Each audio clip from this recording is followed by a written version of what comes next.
Très heureux, une fois de plus, de nous retrouver à Message d'espoir, parole de vie, parole d'espérance. Je suis donc le Rambles Kanga et nous sommes là aujourd'hui pour traiter du thème « Ne soyez pas un chrétien thermomètre, soyez un chrétien thermostat ».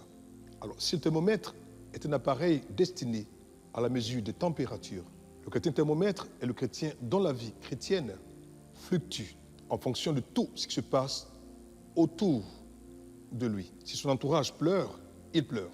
Si son entourage a peur, il a peur. Si son monde se soucie, il se soucie. En fait, c'est un chrétien yo-yo, sans stabilité, ballotté par les vents manipulables, n'ayant aucune fermeté, jamais satisfait, se faisant l'écho de ce que les autres ont dit.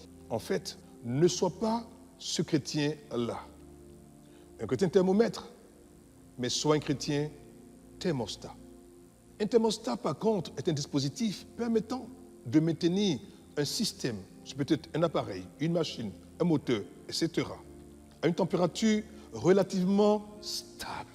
Aussi, un chrétien thermostat est un chrétien stable, un chrétien qui n'est pas affecté par tout ce qui est extérieur à lui. Sa vie n'est pas régulée parce qu'il entend, parce qu'il voit, parce qu'il sent, parce qu'on dit, mais il lui appartient, lui, en tant que fils et fille de Dieu, d'apporter la paix qu'il porte en lui, dans son environnement, dans son monde à lui. C'est à lui d'établir, d'apporter la stabilité partout où il ou elle arrive. C'est à toi de le faire. Tu es vu comme un régulateur divin, comme un dispensateur divin, comme un fournisseur divin de la stabilité quoi? Céleste. Quel que soit le besoin qu'il trouve en train de fluctuer, son rôle, sa mission qui lui a été assignée par son Créateur, par son Père, par son Dieu, par le Paraclétos qui vit en lui. Son rôle est de quoi? De stabiliser tout ce qui fluctue, tout ce qui bouge et tout ce qui traumatise tout le monde. Assurément, tu peux être confronté à une situation spirituelle bizarre. Ton rôle sera quoi? Stabilise la situation spirituelle bizarre.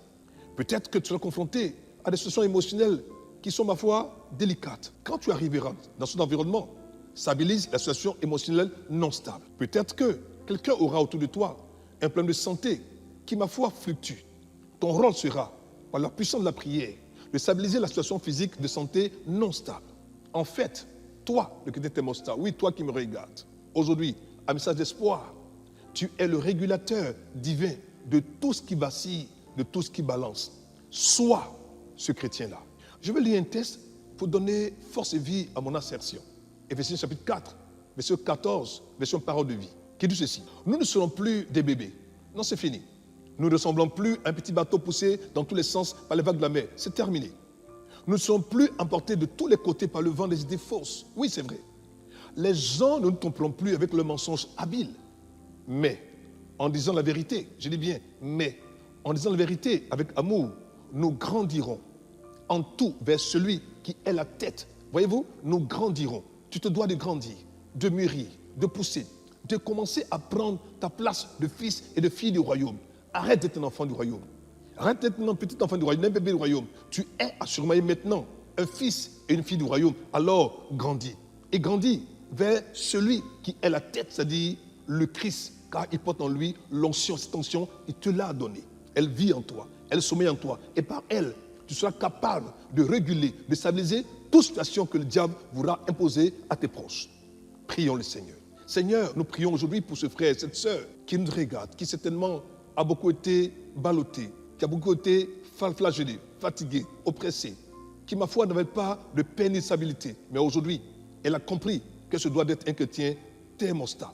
Bénis-la, protège-la, garde-la et fais d'elle un témoignage pour son monde et pour son environnement. Que Dieu vous garde, qu'il vous bénisse. À très bientôt. Au revoir. Nous sommes très heureux pour tous ceux qui nous ont suivis à Message d'espoir, pour toi qui justement étais un frère, étais une sœur, qui pour une situation quelconque a tourné le dos au Seigneur. Il est encore temps pour toi de revenir. Et pour ce faire, je voudrais que tu fasses prier avec moi. Seigneur, pardonne-moi d'être parti, accorde-moi ta force, ta grâce, ramène-moi à toi, enseigne-moi et apprends-moi à t'aimer de nouveau, à rester attaché à toi, jusqu'à ce que Jésus-Christ revienne. Si tu as fait cette prière avec moi, sois-en rassuré, ton Dieu t'a restauré, ton Dieu t'a encore béni, t'a protégé, et tu es redevenu un frère et une sœur dans la foi. Si justement tu me suis et que tu as écouté message d'espoir, mais tu ne connais pas encore le Seigneur Jésus-Christ de Nazareth, tu n'as pas encore fait la paix avec lui, alors fais cette prière avec moi. Ô Seigneur Dieu, je crois de tout mon cœur en Jésus-Christ, Fils du Dieu vivant.